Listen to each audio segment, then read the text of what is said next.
on, everybody. Let's do this. Here we go.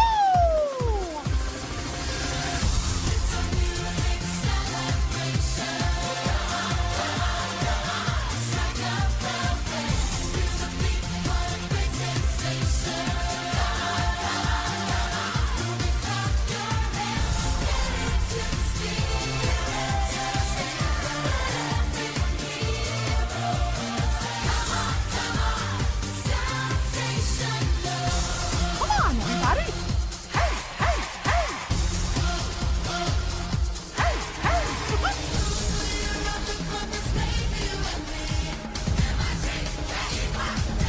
That's me. Yeah.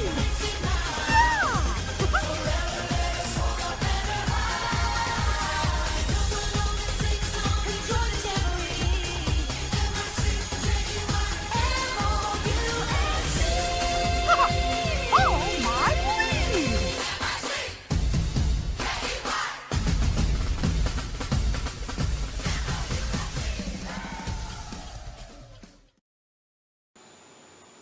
Hello Musketeers, welcome to Mondays with Mickey. My name is Mike Knickie and I am your host.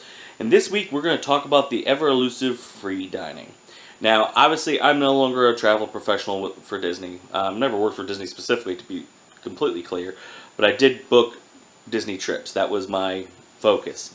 And although I don't do it anymore, I do keep up, to date with current promotions and things that are going on in the parks, because honestly, we love going to the parks, and I want to keep it up to date so that way when we book our trips, I can make it as seamless and easy as possible. And plus, I don't want to miss out on things and come home and be like, oh, we could have done this, and then realize that we didn't, because I didn't know what was going on. So as such, all my friends and everybody knows that I'm into Disney. I'm a Disney addict, obviously. Hello, Mondays with Mickey. And so I tend to get a lot of people asking me about free dining or different promotions that Disney offers. As a matter of fact, the reason we're doing this episode is because a few days ago I had another friend ask me about free dining and how that works. So I decided, you know what, hey, why don't I go ahead and do a Mondays with Mickey episode and just talk about free dining and where it came from, how it works, and all that jazz. So let's start off here. Free dining is a promotion. It's not a guarantee. Alright, and it's not really free. So we'll get to that in a second. Free dining originally came about because with 9/11, when the towers fell, people's faith in the airplane industry and the travel industry nosedived. Nobody was traveling. And that really hurt Walt Disney World.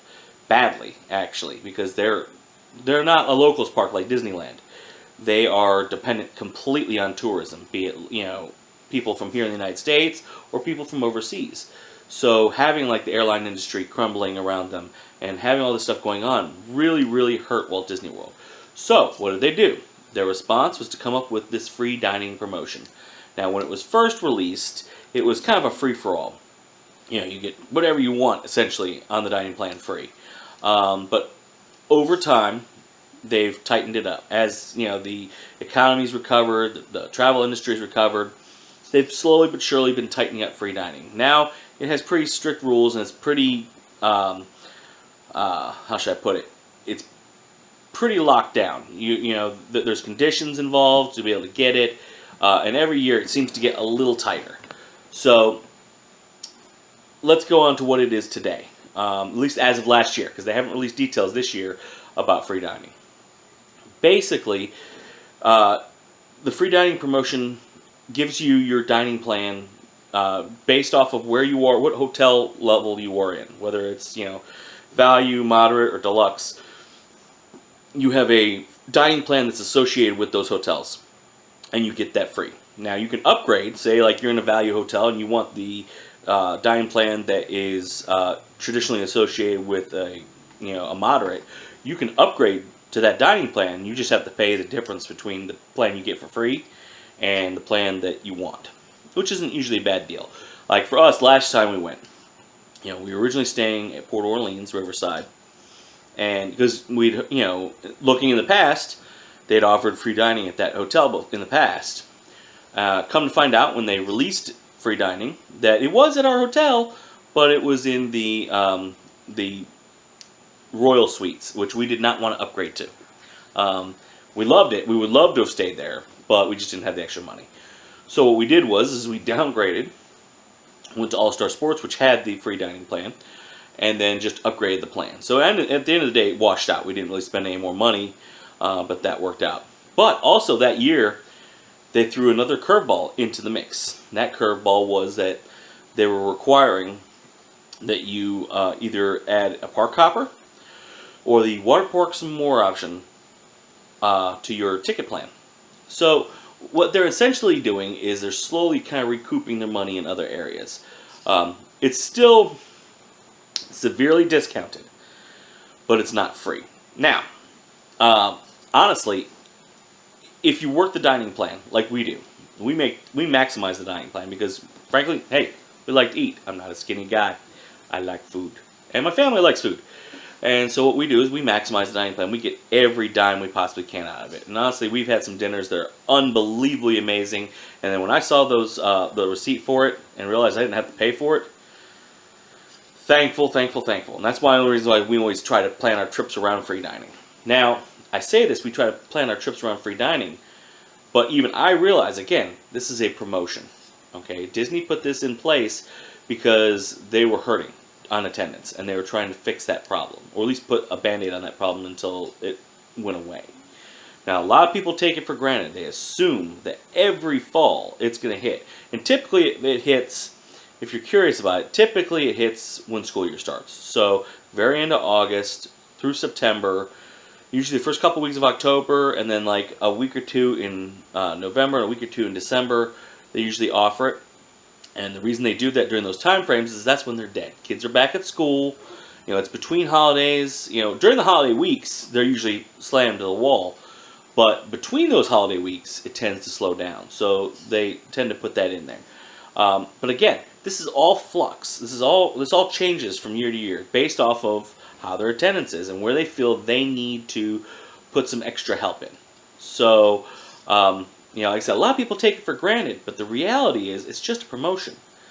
And yes, they've been consistently doing it for years. That's not a guarantee that they're always going to do it. So one day, Disney's going to look at it and say, hey, look, we don't need this anymore. And they're going to stop it. That's not saying they won't come back to it some other time, but one day that's going to happen. Most people who are in the industry are really surprised that it still exists. I'm thankful that it still exists because honestly, it makes it possible for my family and I to go. Being that we don't live in Florida, we don't live next to the parks. We can't get annual passes. Well, we could, but we can't make payments on it and all that. And you know, if we got annual passes living here, it'd be pointless because we couldn't go enough to make the most out of it. For us, when we go, that free dining really makes it possible for us to go. It takes a huge chunk off our plate. You know, of course, we end up spending about the same amount of money anyway because we end up buying a bunch of souvenirs. But, you know, it makes for a better trip for my family. Unfortunately, yes, it does take place during the school year, but that's really the only time we can afford to go. So, it is what it is. So, you know, like I was saying, it's not guaranteed. It's a promotion. And one day it's going to go away. So, hopefully, people are prepared for that. But while it's around, you know, whenever they offer it, it's well worth taking the time to look at. Now, sometimes they do offer promotions in the, you know, for hotel rooms that, you know, the money ends up washing out. Maybe sometimes it's cheaper if you don't take the free dining promotion. But for me, you know, personally, free dining works well for me because that takes something off my plate. You know, I'm the one that's always managing budget while we're at Disney. I'm always watching the dollars and seeing where we're at, what we got left, what's going on, and not having to stress about food. That is a huge plus for me. You know, usually, like I said, we usually do the one table service, one quick service. You get a snack and then a refillable mug. Usually, we manage it so well that we might pay one or two things out of pocket just because we want to. But for the most part, we manage it down to where we end up having a bunch of snacks at the end of the trip because, you know, we managed our meals properly. And usually we'll go in, we'll wipe out all our snack credits on stuff to take home with us for the drive home. So the dining plan is amazing by itself. It really works out well for my family. when we can get that dining plan for virtually free, absolutely we take advantage of it. Now, like I was saying, they have been limiting it. So if you're thinking about going during that time frame, I would recommend just checking around, seeing what hotels typically offer it. Because again, they're trying to fill rooms that they normally can't fill during those time frames. And then book, and then you can always make changes later. So that's kind of the nuts and bolts of free dining.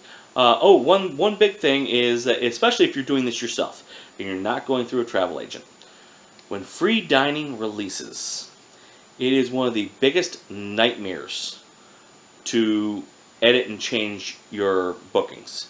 I know travel agents who sit on the phone for like 8 to 10 hours just to get through to somebody to make those changes. So, if you're not using a travel agent to do the hard work for you, keep that in mind. That in that first day, it's going to be a headache and a half to get through and make changes. Your travel agent will automatically do it for you, typically, if you have a travel agent. But if it's just you, then you can try doing it online. Sometimes you'll be able to get through there. It's worth trying to do it over the phone if you want. Worst case scenario, you try the next day. Now, these things, if the hotel it's specific rooms, then I would try immediately, because there's only so many rooms that would qualify for it. If it's the entire hotel, you have a little more flexibility. Like when we did it, we moved over to All Star Sports. Well, the whole hotel was under that promotion. It wasn't just like, hey, these specific rooms. So for us, that was easier. But if you're saying you're staying at Port Orleans, and they just offer the Royal Suites, you might want to jump on it fast, because those Royal Suites, there's only so many of them. So just things to keep in mind with the free dining promotion. Like I said, it comes out around fall typically. They've been putting on more restrictions with it. Every year it's been getting a little tighter and a little tighter. But yeah, that's it in a nutshell. I hope you found this informative. If you ever have questions, feel free to shoot me a message. I'd be happy to answer any question I can. And hopefully you guys get to take advantage of it. Thank you for watching, and we'll see you guys next week. Oh, and before I let you go, I'll leave you as I always leave you. I hope you never lose sight of one thing. This was all started by a mouse. Thank you again for watching, and we'll see you guys next week.